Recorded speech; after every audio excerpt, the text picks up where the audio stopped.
Welcome to ladies.com. வீடியோக்குள்ளே போகிறதுக்கு முன்னாடி இது வரைக்கும் நம்ம சேனலை சப்ஸ்கிரைப் பண்ணாதவங்க மறக்காமல் சப்ஸ்கிரைப் பண்ணிக்கோங்க. அப்படியே பக்கத்தில் உள்ள பெல் ஐக்கானே கிளிக் பண்ணிக்கோங்க. அப்போ தான் நான் போடக்கூடிய வீடியோஸ் வந்து உங்களுக்கு நோட்டிஃபிகேஷனில் வரும். இது வரைக்கும் நம்ம வந்து எது பார்த்துருக்கோம் அப்படின்னா நவுன் ஆர் ப்ரொனவுன் பார்த்துருக்கோம், ஆக்சிலரி வேர்ப்னா என்னென்னு பார்த்துருக்கோம், அட்ஜெக்டிவ் பார்த்துருக்கோம், ஆட்வர்ப் பார்த்துருக்கோம்.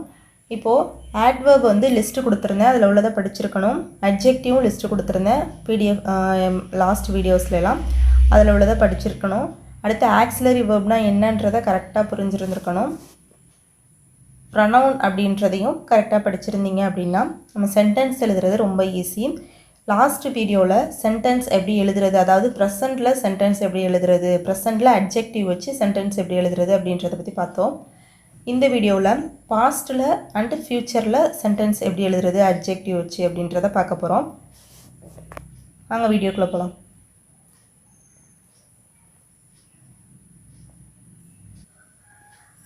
இப்போது ப்ரெசண்ட் அப்படின்னா என்னென்னு பார்த்தோம் அப்படின்னா ப்ரெசண்ட் ஃபார்மில் எப்படி எழுதுறதுன்னு subject plus auxiliary verb plus adjective, அதில் subject plus auxiliary verb plus adjective. இது அன்றைக்கே பார்த்தோம். இப்போ ப்ரெசண்ட்டில் எப்படி எழுதுறதுன்னு அன்றைக்கி பார்த்தோம். ப்ரெசண்ட் அப்படின்னா வந்து என்னென்ன யூஸ் பண்ண எழுதுனா ஆக்சிலரி வேர்பு ஆம், ஈஸ், ஆர், இது மூணு யூஸ் பண்ணி தான் வந்து ப்ரெசண்ட்டில் வந்து ஒரு சென்டென்ஸ் எழுதணும்.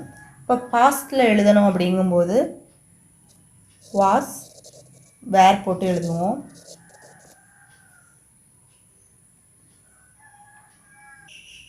ரெண்டு எக்ஸாம்பிள் பார்க்கலாம். Sudha was active. Sudha was active. இப்போ சுதா அப்படின்றது வந்து நவுனு, வாஸ் அப்படின்றது ஆக்சிலரி வேர்பு, ஆக்டிவ் அப்படின்றது அட்ஜெக்டிவ். இப்போ வாஸ் சுதான்றதுக்கு ஏன் வாஸ் யூஸ் பண்ணியிருக்கேன் அப்படின்னா சுதான்றது third person singular and I, இது மூணுதுக்கும் அதாவது 4க்கும் நம்ம என்ன யூஸ் பண்ணுவோம் அப்படின்னா வாஸ் தான் யூஸ் பண்ணுவோம். அதாவது பாஸ்ட்டில் சொல்லணும் அப்படின்னா வாஸ் தான் யூஸ் பண்ணுவோம். இப்போ இதோட தமிழ் அர்த்தம் என்னன்னு பார்த்தீங்கன்னா சுதா ஆக்டிவ்னா சுறுசுறுப்பாகன்னு படிச்சிங்களா, சுறுசுறுப்பாக இருந்தாள், இதுதான் இதோட தமிழ் அர்த்தம். இப்போ இந்த இடத்துல என்ன சொல்லியிருக்காங்க, இருந்தாள் அப்படின்னு சொல்லியிருக்காங்க. அப்போ இருந்தாள் ஏற்கனவே இருந்தது, இப்போ கிடையாது, இருந்தாள் அப்படின்னு சொல்லிட்டு முடிஞ்ச ஒரு விஷயத்த சொல்லியிருக்காங்க. அப்படி இருக்கும்போது இந்த இடத்துல பாஸ்ட் டென்ஸ் வரணும். பாஸ்ட் டென்ஸ் அப்படிங்கும்போது சுதா அப்படின்றது third person singular. So third person சிங்குலருக்கு வாஸ் வரணும் அப்படின்னு சொல்லிட்டு பார்த்தோமா. அதாவது ஐ, ஹீ, ஷீ, இட், இது 4க்கும் பாஸ்ட்டாக இருந்துச்சு அப்படின்னா அந்த இடத்துல வாஸ் தான் போடணும், இல்லைனா வேர் போட்டுறணும். ஓகேயா. இப்போ ஐ, ஹீ, ஷீ, இட்டு தவிர மிச்சம் என்னென்ன இருக்குது, வி இருக்குது, யூ இருக்குது, தே இருக்குது. அப்போ இது 3க்கும் நம்ம என்ன போடணும், வேர் போடணும். ஓகேயா.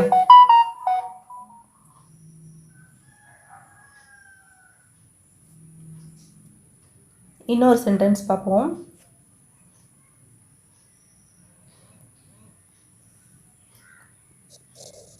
தே வேர் ரெடி.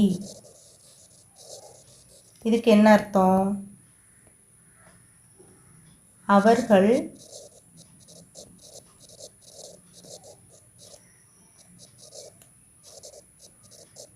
தயாராக இருந்தார்கள்.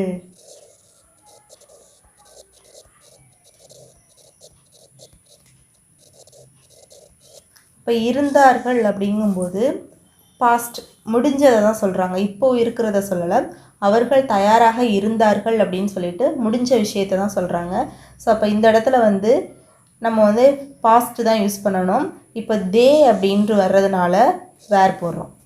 இதே இடத்துல ஷீ அப்படின்னு வந்துச்சு அப்படின்னா நம்ம வாஸ் போடணும். இங்கே நமக்கு தேன் வர்றதுனால நம்ம வேர் போடுறோம். ஓகேயா?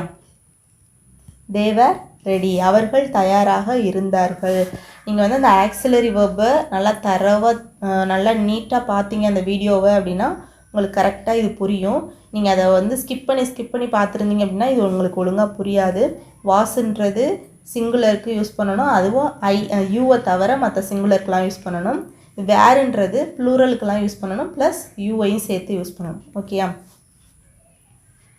தேவர் ரெடி, அவர்கள் தயாராக இருந்தார்கள். இப்போ ஒரு 10 சென்டென்ஸ் பார்த்துருவோமா? Example sentence. இப்போ ஐ வாஸ் பிரேவ். பிரேவ்னா என்ன? தைரியம். ஓகே. வாஸ்னா இருந்தான், இருந்தேன் அப்படின்னு சொல்கிறப்ப வாஸ் வரும். நான் அப்படின்றது ஐ. இப்போ ஐ வாஸ் பிரேவ், நான் தைரியமாக இருந்தேன்.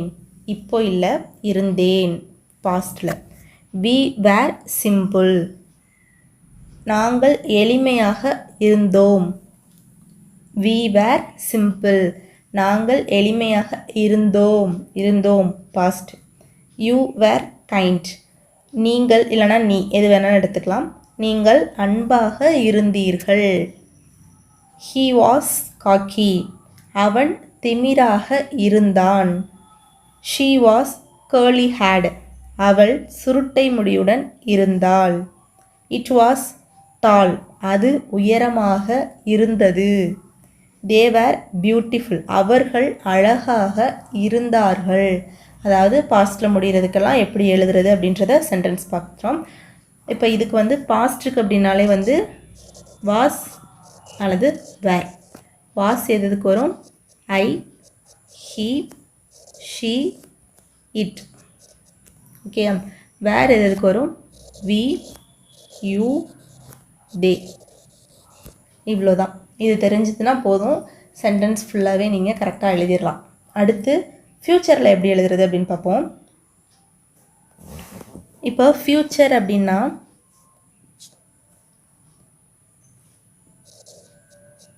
வில் பி போடணும் அப்படின்னு சொன்னேன். இதில் வேறு எந்த வார்த்தையுமே கிடையாது. ஃப்யூச்சர்னு வந்துட்டாலே வில் பி தான், அதாவது அட்ஜெக்டிவ்க்கு மட்டும் வில் பி அப்படின்றத போடணும்.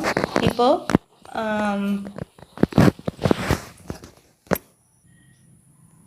வில் பி அப்படின்னா ஃப்யூச்சர். நாளைக்கு நான் தைரியமாக இருப்பேன் அப்படின்னு சொல்லும்போது எப்படி சொல்லுவோம் அப்படின்னா, நாளைக்கு நான் தைரியமாக இருப்பேன் அப்படின்ற இடத்துல I will be brave tomorrow. Okay. நாங்கள் நாளைக்கு தைரியமாக இருப்போம். We will be brave tomorrow. நீ நாளைக்கு தைரியமாக இருப்ப. You will be brave tomorrow. அவன் நாளைக்கு தைரியமாக இருப்பான். He will be brave tomorrow. அவ நாளைக்கு தைரியமாக இருப்பா. She will be brave tomorrow. அது நாளைக்கு தைரியமாக இருக்கும். It will be brave tomorrow. அவர்கள் நாளைக்கு தைரியமாக இருப்பார்கள். They will be brave tomorrow. இவ்வளோதான் சென்டென்ஸ். ஓகேயா?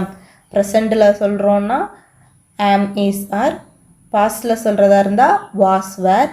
ஃப்யூச்சரில் சொல்கிறதா இருந்தால் வில் பி. ஓகேயா? இப்போது ஐ வில் பி பிரேவ் டுமாரோ அப்படின்னா தமிழில் என்ன?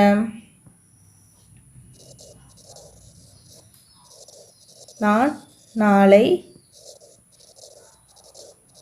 தைரியமாக இருப்பேன். அவ்வளோதான். இப்போ ஒரு 10 இப்போ இதிலே வந்து எல்லாமே பார்த்துட்டோமா? I, we, you, he, she, it, they இதெல்லாம் இதிலே பார்த்தாச்சா?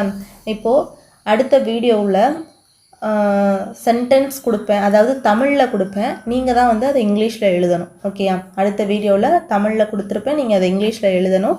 எவ்வளோ மார்க்ஸ் வந்துச்சு அப்படின்றத கவுண்ட் பண்ணி சொல்லுங்கள். ஓகேயா? கமெண்டில் சொல்லலாம்.